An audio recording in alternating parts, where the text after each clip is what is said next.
O programa a seguir tem classificação indicativa livre.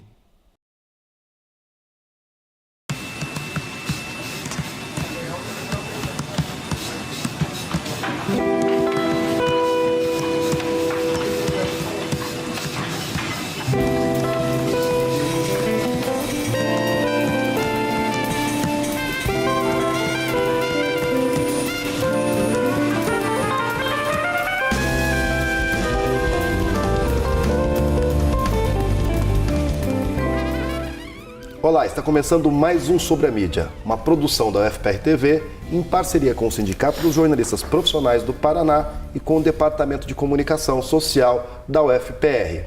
Eu sou Mário Message Júnior, jornalista e professor de comunicação da UFPR e semanalmente estou aqui na UFPR TV discutindo um tema relacionado a meios de comunicação e a jornalismo. Hoje o nosso tema vai ser a cobertura da mídia dos movimentos sociais. E para debater esse tema comigo aqui no estúdio, eu tenho à minha esquerda o jornalista Pedro Carrano, hoje jornalista do SISMUC, Sindicato dos Servidores Municipais de Curitiba, dirigente do Sindicato dos Jornalistas Profissionais do Paraná e também jornalista do jornal Brasil de Fato. Pedro, muito obrigado pela sua participação. Tudo bem, Mário. Obrigado aí pelo convite. E à minha direita, Márcio Killer, bancário, dirigente sindical do Sindicato dos Bancários e secretário-geral da CUT. Márcio, muito obrigado pela sua participação. Eu que agradeço a possibilidade de estar novamente contribuindo com as questões importantes que o programa levanta. A mídia cobre cotidianamente os movimentos sociais. Esta cobertura é equilibrada? A cobertura constrói um retrato adequado, justo, fiel e contribui para o debate dos problemas sociais do Brasil? Esses são alguns dos temas que a gente quer discutir hoje com os nossos convidados. Márcio, os bancários acabaram de sair de uma greve que foi a mais longa da história, 30 dias, é isso, né? Isso. Como que você avalia, nesta greve especificamente, a cobertura que a imprensa deu para o movimento nacional dos bancários? Olha, a nossa greve desse ano teve uma particularidade muito importante, porque ela é a primeira greve sobre a égide desse governo que nós consideramos um governo ilegítimo, né? Então ele teve todo um outro arcabouço da construção de uma greve, além, é claro, da sua duração. O que nós observamos em outros períodos, e nessa greve a gente também pôde observar, é que o início dela a mídia vem com um enfoque de cobertura mais parcial, né? Mais imparcial, dando a notícia como um todo. E conforme vai desenrolando, conforme vai prolongando o movimento paredista, há uma mudança, na nossa opinião, de postura com relação à mídia. Passa a entrevistar o cara, pegando um caso individual, né? Para dar um cenário de que a greve prejudica em tese todo mundo e não acaba entrando em questões relativas à própria negociação. Cobrindo muito do ponto de vista do usuário do sistema bancário. Exatamente, e não dando essa visão de que o problema não é só dos bancários, mas é também dos banqueiros, que tem que ser cobrados, que tem que ser exigidos no sentido de fazer com que um processo desse demore menos, né? Então, nesse aspecto, nós observamos que, pelo momento delicado que o Brasil passa, essa cobertura ela teve uma faceta totalmente diferente de outros momentos, né? Nós tivemos 30 dias de greve. Foi a mais longa da história. Foi a mais longa da história do Brasil redemocratizado, né? Porque a greve mais longa da história aconteceu em 1951 e durou 69 dias, né? Da história dos bancários. Essa do período de abertura política que a gente teve, né? E, infelizmente, do primeiro momento de exceção institucional que nós estamos vivendo, é a greve mais longa depois daquela. Então, a gente teve, nesse processo, diversos enfrentamentos, né? A população indo na conversa dessa mídia de que tudo é problema da esquerda, tudo é problema das centrais sindicais, dos partidos e dos partidos de esquerda, né? Então a gente viu que isso se deu, esse confronto verbal, né, na grande maioria das vezes, e por outras que chegou a discussões e conflitos, até conflitos físicos, em função dessa posição cristalizada, né? Mas você acha que aí a mídia está respondendo a uma posição do público? O público que tem essa necessidade de que a cobertura seja uma cobertura mais agressiva com os movimentos sociais? Eu acredito que não. Eu acredito que não, porque, na verdade, há uma busca no sentido de você dar também razão para aqueles que te patrocinam, né? Afinal de contas, nós sabemos que a grande mídia hoje tem patrocínio dos bancos. Né? Grandes. A grande mídia os grandes bancos, né? Itaú, Santander, Bradesco, os próprios bancos públicos têm relação com a mídia, né? Então, para eles, muitas vezes, não tem como ter uma posição pura e simplesmente de informação, pura e simplesmente de comunicar, é o terceiro, o quarto ou o 30º dia da greve, e fazer isso como uma informação e não como uma posição ou uma opinião formada de que está prejudicando, de que tem atrapalhado, de que, sabe, de que, enfim, de que, ou seja, uma questão justa, decretada dentro das normas da lei, que são as greves, né, comunicadas no prazo legal. Uma greve legal não foi julgada pela justiça se era legal ou se não era ilegal, né? Mas ao passo que, do ponto de vista político, a mídia, né, acaba dando essa conotação de que é ilegal ou coisa parecida, né? Pedro, você acha que os movimentos sociais também sentem um pouco dessa disputa hoje, de um certo ânimo mais intenso de criminalizar, de contestar movimentos que lutam por direito à moradia, por direito à terra?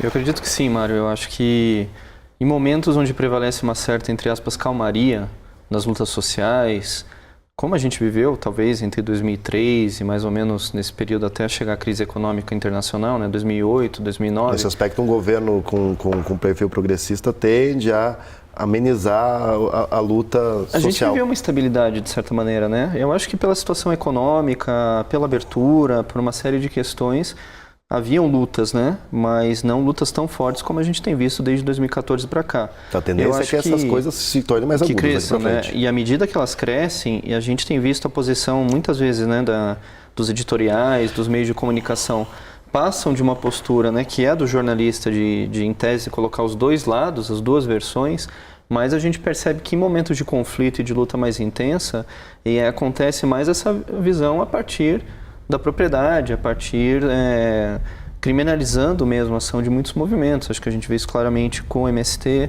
claramente na luta por moradia, claramente agora na questão das ocupações de escola, claramente no caso de uma greve, né? Acho que as greves, como foi relatado aqui dos bancários, tem outros casos também. Então, muitas vezes vendo, inclusive, até mesmo reportagens ou matérias que deixam de dar esses dois lados, ou dão um espaço muito pequeno, né? E realmente se posicionam e colocam uma posição. Quer dizer, os meios acabam participando da própria luta social e não apenas narrando essas lutas. Nos editoriais, eu acredito que de maneira coesa dos grupos, né?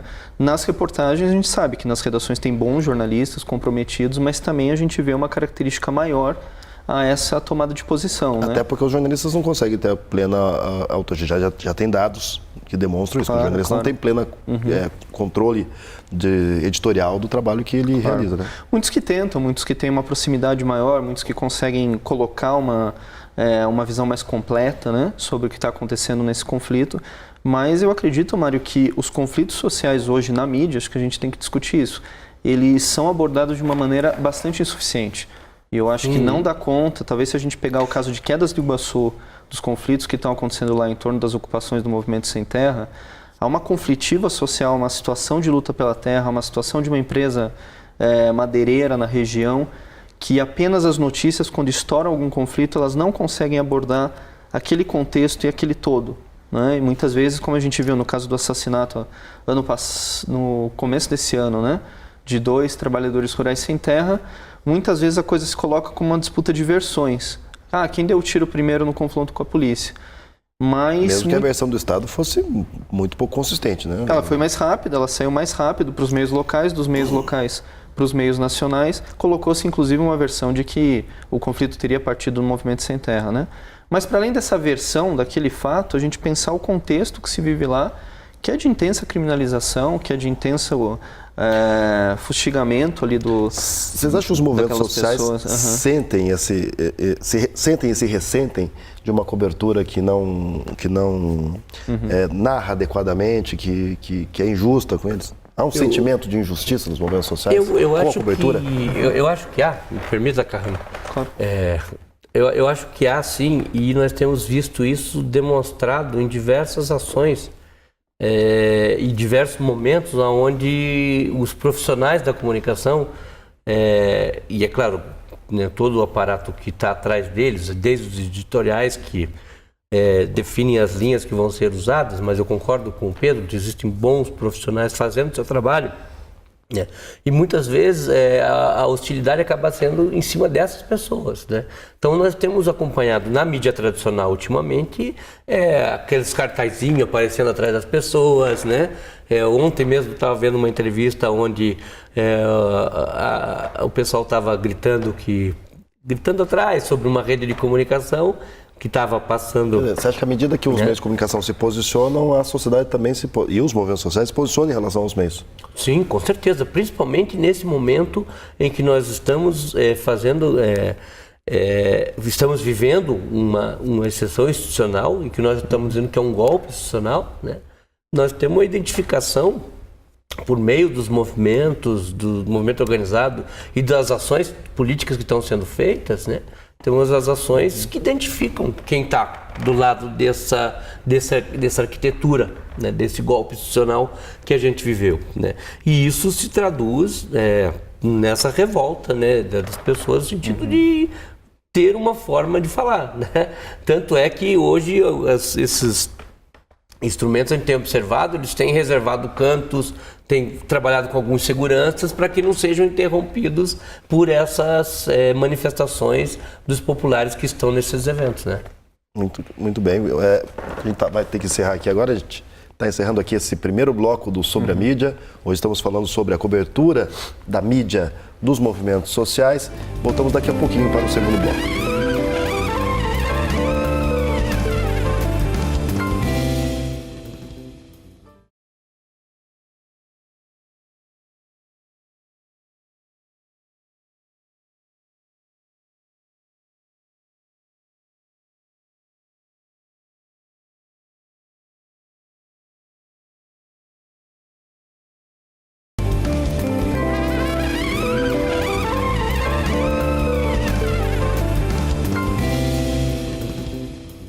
Estamos de volta com o segundo bloco do Sobre a Mídia, hoje falando sobre a cobertura midiática dos movimentos sociais. Aqui comigo no estúdio o secretário-geral da CUT, Márcio Killer, e o jornalista do Sismuc, Pedro Carrani, do Brasil de Fato também.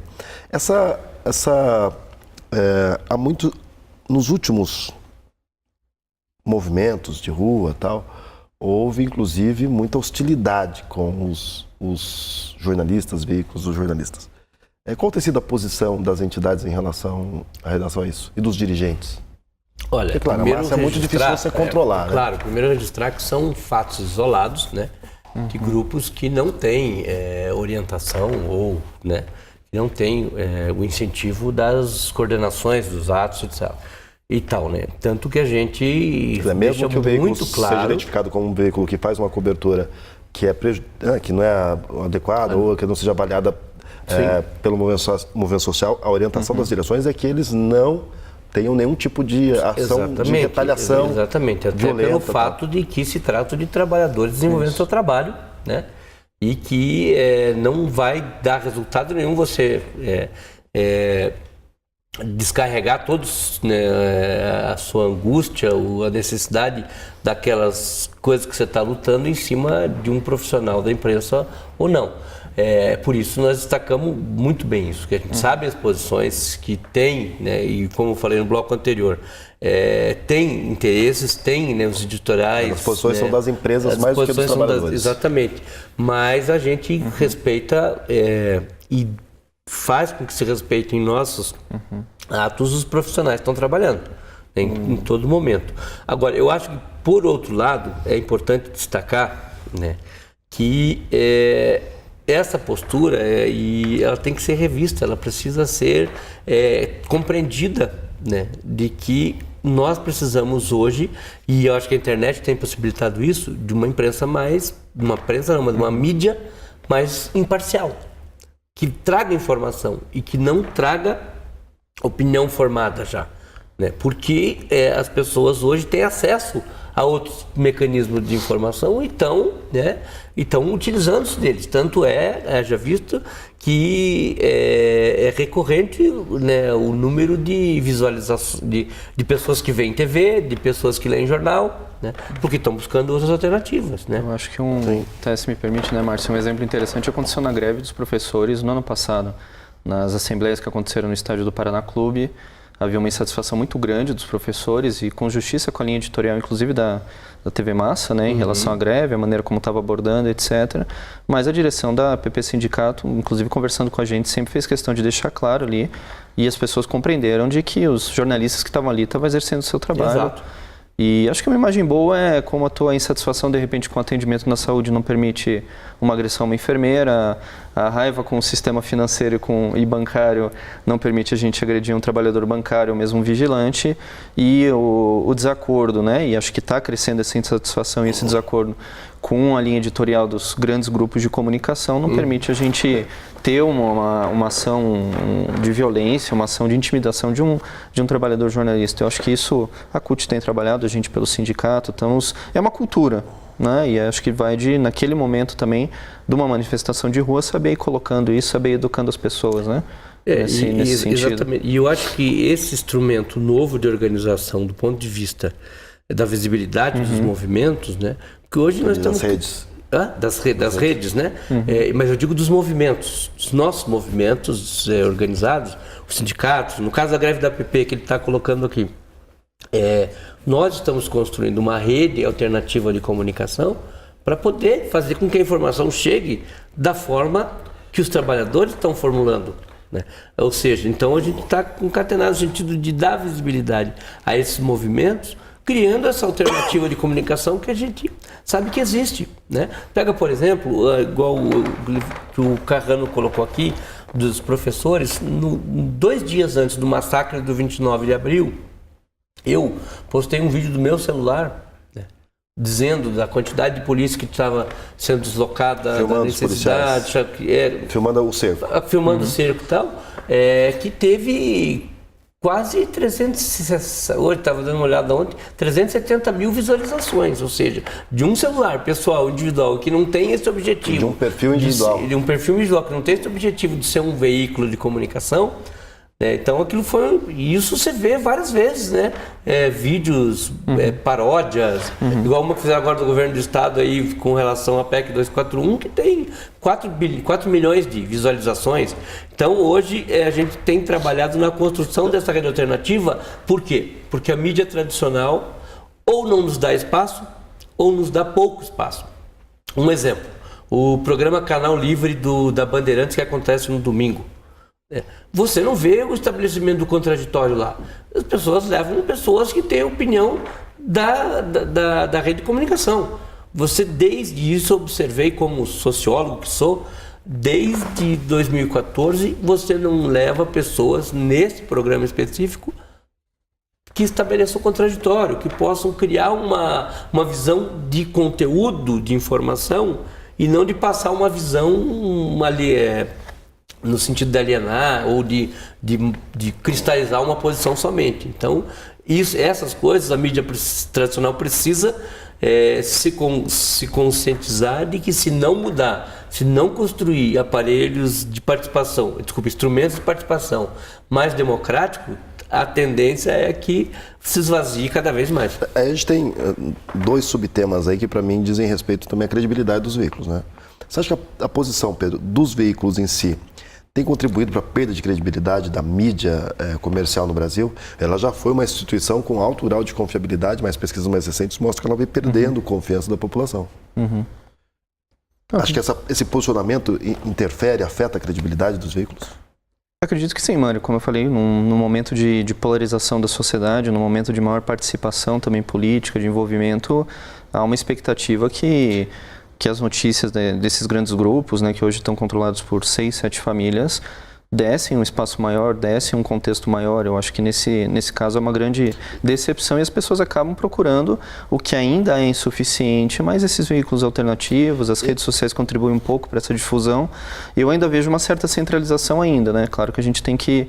As redes são importantes, mas ainda insuficientes. Sim. E acho que os próprios trabalhadores ainda estão num debate inicial de como fortalecer a sua própria comunicação e espaços alternativos. Assim como a gente também não vai conseguir esses espaços alternativos se não tocar na própria questão do marco regulatório da comunicação, que é do período da ditadura ainda, extremamente desatualizado e defasado, né?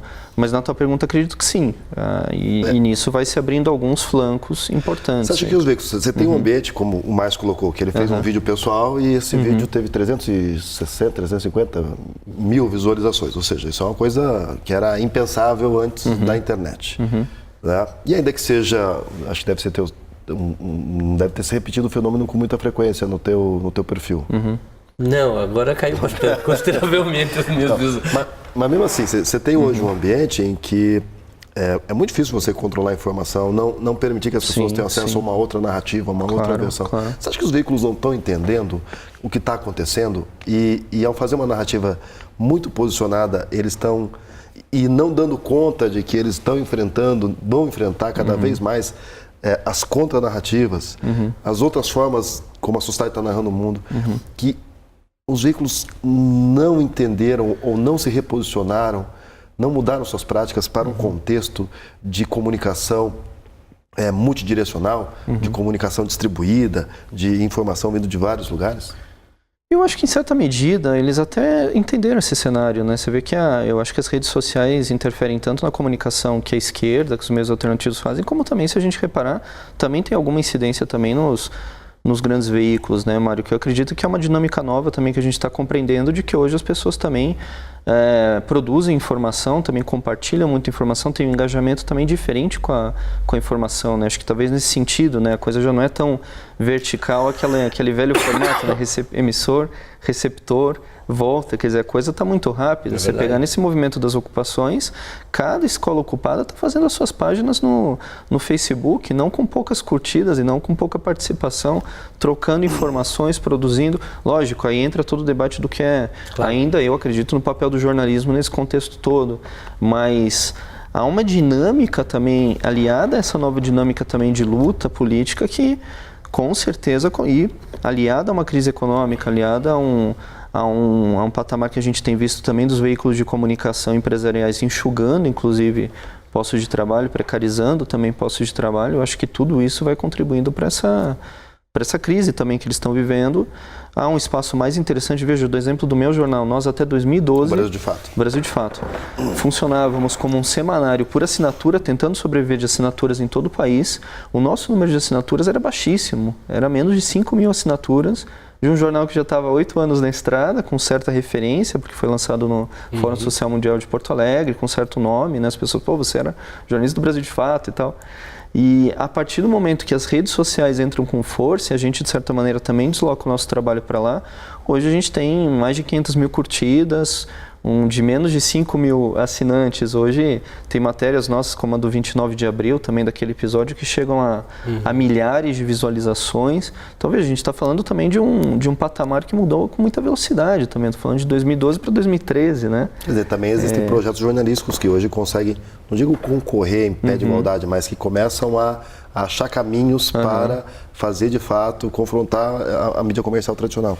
Acho que sim. Você tem os jornalistas livres, tem o Brasil de Fato, tem algumas experiências, acho que nas redes sociais um pouco mais equilibradas, né? Consegue haver essa disputa ideológica, essa disputa de ideias mais forte.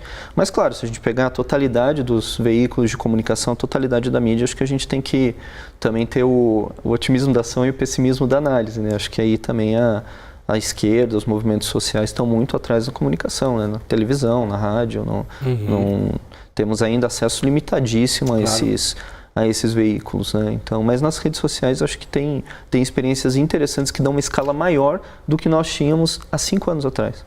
Isso é uma coisa para ser... que a mídia tradicional já viu que isso também é um filão, né? Porque você pega os portais que são constituídos na internet, né, são portais que te direcionam para que ele fique totalmente dentro, né, isolados dentro do que o portal utiliza como ferramenta de referência, né?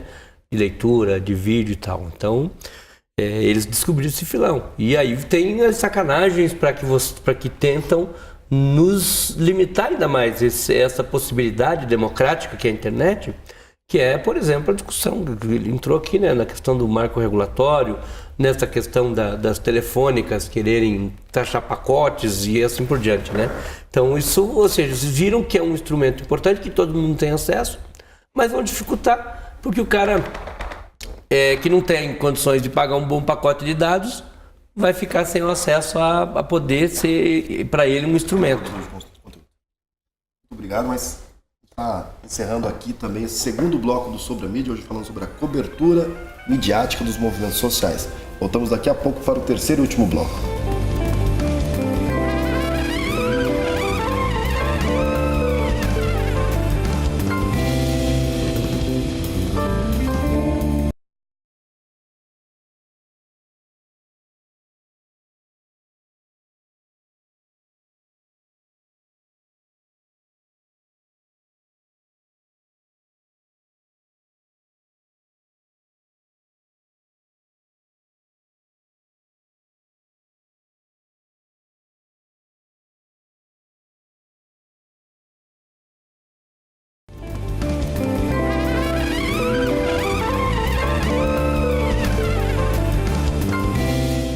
Estamos de volta para o terceiro e último bloco do Sobre a Mídia. Hoje estamos falando sobre a cobertura midiática dos movimentos sociais.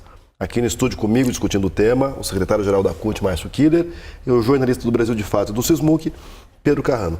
Eu queria, nesse último bloco, abordar mais especificamente, acho que o movimento que mais tem chamado a atenção da mídia e da sociedade neste momento, que são as ocupações nas escolas do Paraná. E aí, talvez abordando todos esses aspectos. A cobertura que a mídia tem feito das ocupações, né, é uma cobertura equilibrada?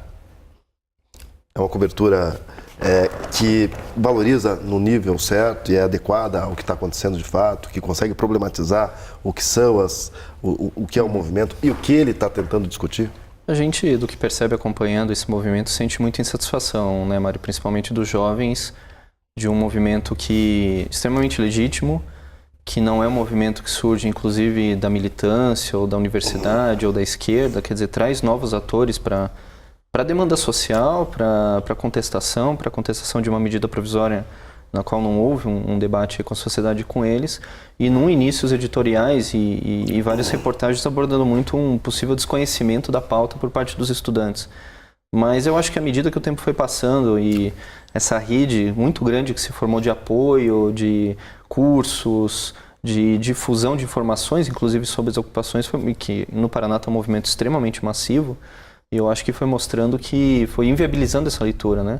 Inclusive nos próprios editoriais que estavam extremamente duros em relação a isso, mantiveram uma posição contrária ao movimento, mas já não dava para dizer que os alunos, por exemplo, eram desinformados, porque você ia numa escola, o que estava acontecendo eram debates da PEC 241, eram oficinas, eram mesmo na questão mais pontual, né, de um possível prejuízo por conta do Enem, ou etc. Professores dando aulões também dessa questão mais pontual.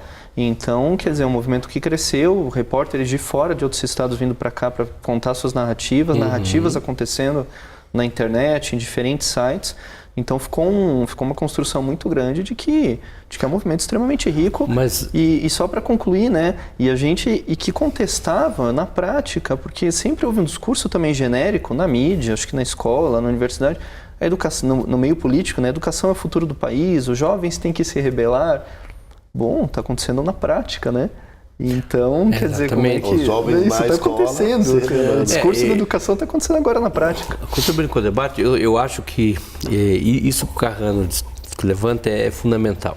Acho que essa juventude viu que as coisas não podem ser colocadas goela abaixo, principalmente na educação. Né? Você mudar o ensino médio no Brasil por uma medida provisória, sem abrir um leque de debates com a sociedade, com os professores, com os estudantes, Isso trouxe essa resistência que se viu, né, aqui no Paraná, e não é só no Paraná. As ocupações estão ocorrendo no Brasil inteiro, não só no movimento secundarista, mas nas universidades também.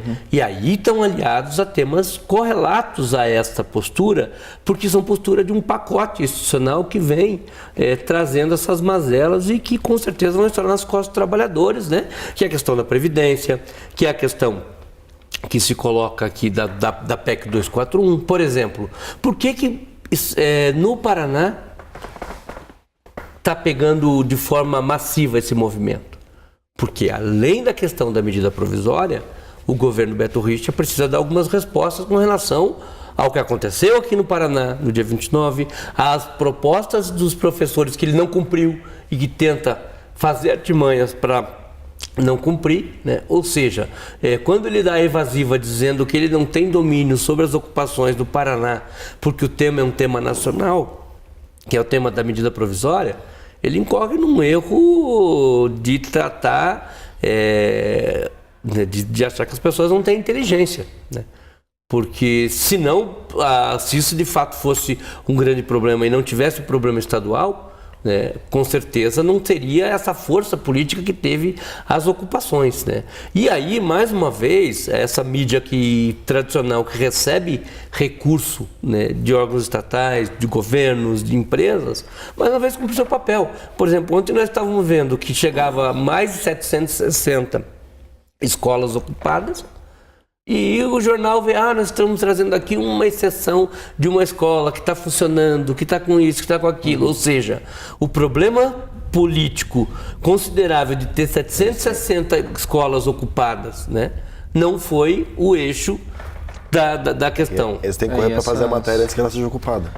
Exatamente. Eu acho que algumas particularidades, né, Mário? Eu acho que isso a gente tem que analisar mesmo, e acho que tem que abrir um debate muito profundo sobre quando a gente faz ou a mídia muitas vezes faz esse diálogo com o senso comum, né? Então essa coisa da partidarização, isso já é de partido, né? Isso é coisa do senso comum que daí acaba... O senso comum é que qualquer um que milite por qualquer causa está envolvido com um partido e com um interesse que não é legítimo. E daí a coisa não seria legítima, como a sociedade daí acaba reproduzindo que isso com força, no final é o raciocínio, né, que leva Mas esse conclusão discurso é o discurso do próprio governador.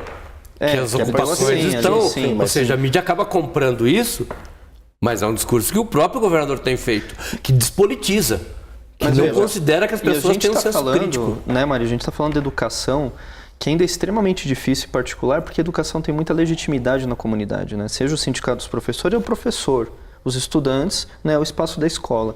Mas quando a gente está falando, por exemplo, do direito de greve em outras categorias, e a gente recorre a um possível senso comum de que isso prejudica o cidadão, ou prejudica as pessoas, e cristaliza essa visão, a gente está deixando coisas muito perigosas de lado. O direito de greve constitucional, o fato de que, inclusive, esse direito, devido à lei de greve que veio depois, ele é limitado no Brasil. Sim, a gente tem limites sérios à greve no Brasil, apesar de muitas vezes o discurso ser, não, aqui é tudo liberado. Não é. É interdito proibitório, é multa diária. Repare, os sindicatos têm feito greves muito curtas.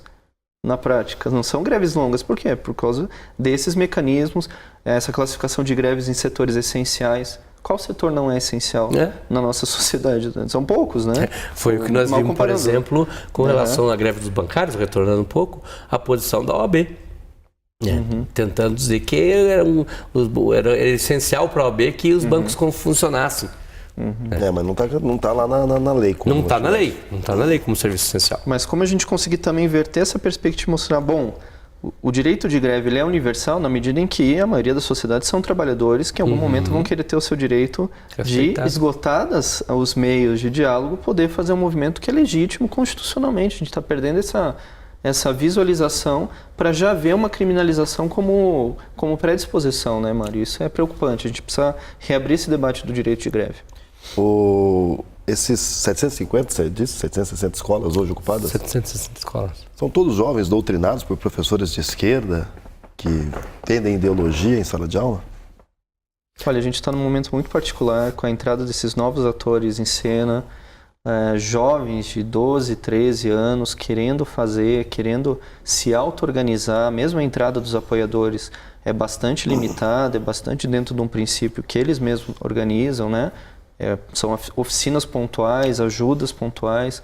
Eu acho que está vivendo um movimento riquíssimo, que tomara que todos se politizem, mas essa não é a predisposição, é autônoma, é independente, surge disso. Né? Eles estão começando a perceber qual é o papel, qual é a relevância da comunicação como ação política?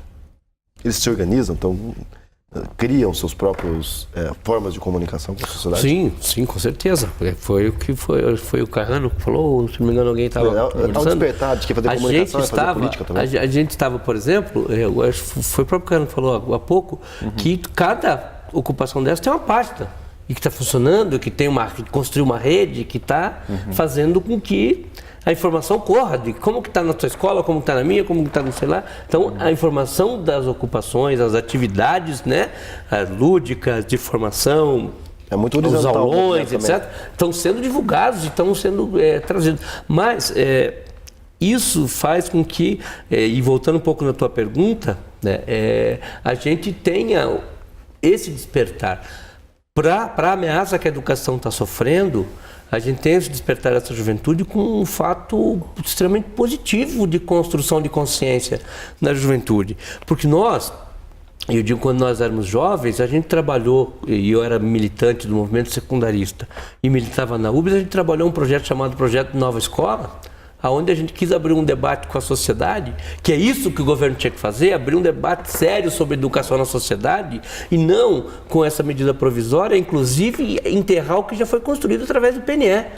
O Plano Nacional de Educação, com o que foi definido nas 20 metas do Plano de Educação, já dá um bom começo de debate para a gente discutir educação no país. E a medida provisória desconsiderou tudo isso. Aliada, claro, à votação do pré-sal, por exemplo, que tira aquela verba vinculada de recursos para a educação e para a saúde. Então, a gente, como eu falei, talvez os estudantes, né, dentro da análise do problema em si, da educação, não tenham feito essas análises correlatas. Mas hoje nós temos um pacote construído de maldades, né, que vai estourar nas nossas costas e que volta até aquela concepção medieval de sociedade, voltada para a visão daqueles que patrocinaram o golpe, que é a escola que não forma pensamento crítico, que não é democrática, que não é laica e é formadora de apertadores de botão.